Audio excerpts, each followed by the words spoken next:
Bienvenue sur Top Invest, la chaîne des top d'investissement. Ici, on parle essentiellement d'entreprises de qualité. Avons-nous une opportunité d'investissement sur la compagnie financière Richmond? C'est la question à laquelle on va essayer de répondre en se basant sur les états financiers de la compagnie. Ceci représente uniquement mon point de vue et non un conseil d'investissement. Et comme d'habitude, je me réserve le droit de me tromper. Donc, nous avons ici une entreprise qui exerce dans le secteur du luxe, d'accord, notamment surtout dans le domaine c'est un joaillier enfin, c'est son cœur de métier. Donc ici, vous allez avoir des marques comme Cartier, Baume et Mercier. Qu'est-ce qu'on a d'autre ici? Donc on prend ça, Van Cleef et Arpels. Ça, c'est pour celles que je connais. Hein. Donc, après ça, vous avez Montblanc également, vous avez Chloé. Bon. Et vous avez également des marques, pas des marques, mais vous avez également des sites web, notamment le site web Net-à-Porter ou bien Mr. Porter. Donc, je pense que c'est plus des sites web pour les fashion, des choses comme ça. Dans tous les cas de figure, c'est plus une entreprise qui est située dans le domaine du luxe, entre parenthèses. Mais ce n'est pas est-ce que c'est la même chose que du Kering ou bien du LVMH? Ça dépend parce qu'ils font pas la même chose exactement. C'est plus un segment, on pourrait se dire que c'est peut-être un segment de l'activité de LVMH, surtout au niveau de la joaillerie ici. Donc, on va prendre les états financiers de la compagnie ici en suivant le schéma suivant. On cherche le revenu, premièrement. Alors, au niveau du revenu ici, qu'est-ce qu'on a? Donc, le revenu ici sur les 10 dernières années ici, qu'est-ce qu'on observe? Est-ce qu'on a une croissance ou une stabilité des revenus sur les 10 dernières années? Nous avons à peu près sur les 10 dernières années 8% de croissance pour les revenus. Sur les 5 dernières années, 12% de croissance. Sur les 3 dernières années, nous avons à peu près 11% de croissance. Donc, on a une croissance à peu près supérieure à 10% ici, en moyenne, ok? Donc, quand on dézoome un tout petit peu ça, qu'est-ce qu'on a ici? Alors, voilà, on a une croissance assez soutenue année après année. Donc, les analystes ici s'attendent à avoir quand même, il faut savoir une chose. Présentement, elle est sur l'année 2023 parce qu'elle sort ses résultats annuels au mois de mars de chaque année. Donc, présentement, on est sur l'année 2023. Donc, on va voir ici les analystes qui s'attendent à voir quoi comme revenu sur les 12 prochains mois. Donc, au mois de mars 2023, d'accord? Donc, ils s'attendent à voir combien. On va prendre ça ici. On prend le consensus. Je vais le mettre ici sur une année. On dézoome. On s'attend à peu près à voir combien c'est le revenu. Vous voyez ici que le consensus ne fait que diminuer. Donc, on s'attend à avoir des revenus de moins en moins élevés. Ce qui veut dire qu'on a une pression à la baisse au niveau des revenus ici. En tout cas, même les analystes ici ont des doutes, en tout cas sur la période, sur les 1 an présent, sur une période de 12 mois ici. Là, présentement, on est aux alentours de 20 milliards. Ok. Quand je regarde ici sur Ticker, qu'est-ce qu'on observe en termes de revenus ici? On s'attend à voir combien.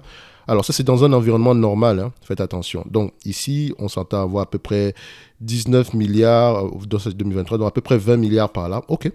C'est 20 milliards 900. C'est pas grave. Je ne cherche pas la précision. On va mettre ici, voilà. On va couper court, on va mettre ici 20 milliards 900. On va faire simple. 20,9. OK. Croissance des revenus ici, vous l'avez vu qu'on avait eu une croissance de revenus de 10% en moyenne. Maintenant, la question est de savoir est-ce que ça va continuer au niveau de 10% ou bien ça va ralentir. Dans tous les cas de figure, je prendrai ici, je mets 0, sans croissance pour le moment. Donc, une compagnie de croissance, le plus important, c'est de l'acheter ici avec un prix qui n'inclut pas la croissance. Donc, pour les free cash flow ici, j'essaye de comparer les deux ici, les deux marges de free cash flow ici et de net income. Vous voyez ici qu'en termes de free cash flow et net income, on a quelque chose d'assez inconsistant. C'est pas des free cash flow de 10% en moyenne chaque année. Donc, on va regarder ça ici. Alors, qu'est-ce qu'on observe? Sur une période d'1 an ici, sur les 20 dernières années, on va même prendre sur toute la période qu'on a ici. Vous voyez que la moyenne des free cash flow est à peu près de 12%, 12,81%. Sur les 20 dernières années, nous avons à peu près des free cash flow médians aux alentours de 18,62% médians. Mais regardez, depuis à peu près 2020, 2021, 2022, on a des free cash flows environ de 10%. OK? Donc, ça peut être également lié à la période actuelle. Vous savez qu'on a connu la période de Covid, etc. Mais elle a plus souffert que les autres entreprises comme LVMH. Parce que LVMH s'est très bien comporté durant cette période-là.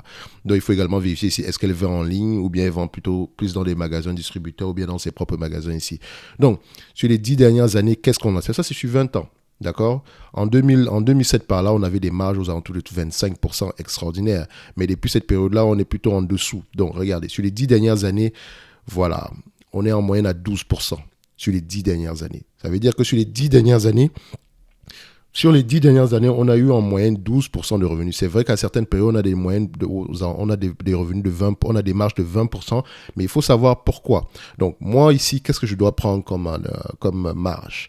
Je n'aimerais pas me tromper en prenant des marges de 20%, même si c'est déjà arrivé, même si c'est possible, d'accord? Ni également en prenant des marges trop inférieures ici. Donc, je prends sur les 5 dernières années, je vois ici qu'on est à 10%. Je vais prendre au mieux 12% de croissance, 12% de marge, au mieux, tout en sachant qu'on peut aller plus loin que ça. Maintenant, ça va dépendre de nos lectures. Si c'est une compagnie qui vous intéresse, essayez de voir pourquoi est-ce que les marges sont aussi inconsistantes, d'accord? Donc, moi, je vais prendre 12% ici, ok? 12%. En termes de nombre d'actions, est-ce que nous avons ici des actions, un nombre d'actions qui augmente ou bien qui diminue? Nous avons ici des actions aux alentours de 540. Donc, on va prendre les 10 dernières années ici. On a une augmentation du nombre d'actions. Je n'aime pas ça. Il faut également voir est-ce qu'on augmente le nombre d'actions parce qu'on a fait une acquisition ou autre chose. Donc, je mets ici acquisition par là, juste pour essayer de vérifier ici. Bon, il n'y a pas eu d'acquisition. La dernière grosse acquisition, c'était en 2018-2019 par là. Donc, je vois ici que le nombre d'actions a augmenté. On était à 567 millions. Là, on est à 574 millions,4. Donc, je mets ici 574,4. D'accord? 574,4. 574,4. Alors, le PER moyen de cette entreprise-ci, évoluant dans le secteur du luxe, ici, on s'attend à avoir des PER aux alentours de 20 fois les bénéfices par là. Donc, on ira voir à peu près qu'est-ce que le marché nous a réservé ici pour cette compagnie-ci. Combien de fois les bénéfices, on achète une compagnie qui a une croissance de 10% en moyenne sur les 10 dernières années. Alors, la médiane ici, 25 fois les bénéfices, ok. Sur les 20 dernières années, nous avons à peu près également 25 fois les bénéfices. Sur les 5 dernières années, 27 fois les bénéfices. Donc, le marché paie en moyenne 25 fois les bénéfices pour cette compagnie.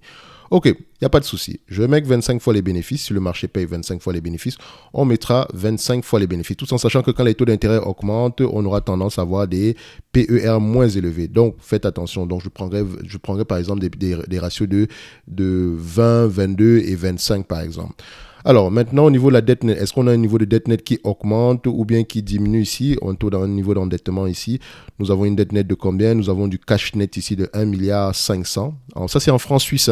1,5 milliard. 1,5 billion de francs suisses. OK. Donc, je pense qu'on a à peu près tous les éléments nécessaires ici pour faire l'évaluation de cette compagnie-ci. Alors, qu'est-ce qu'on va faire? Je vais juste prendre ici Finbox. Je vais aller directement sur Finbox pour tout le monde puisse voir à peu près à quoi ça ressemble sur Finbox. Donc, j'ai pris le ticker symbole sur la bourse suisse ici. Donc, c'est le SWX. C'est celui-là que j'ai pris. Alors, donnez-moi juste un instant. Parce que vous allez retrouver cette compagnie également. Elle est cotée en Afrique du Sud. Parce que la personne qui détient cette compagnie ici est sud-africaine, d'origine sud-africaine.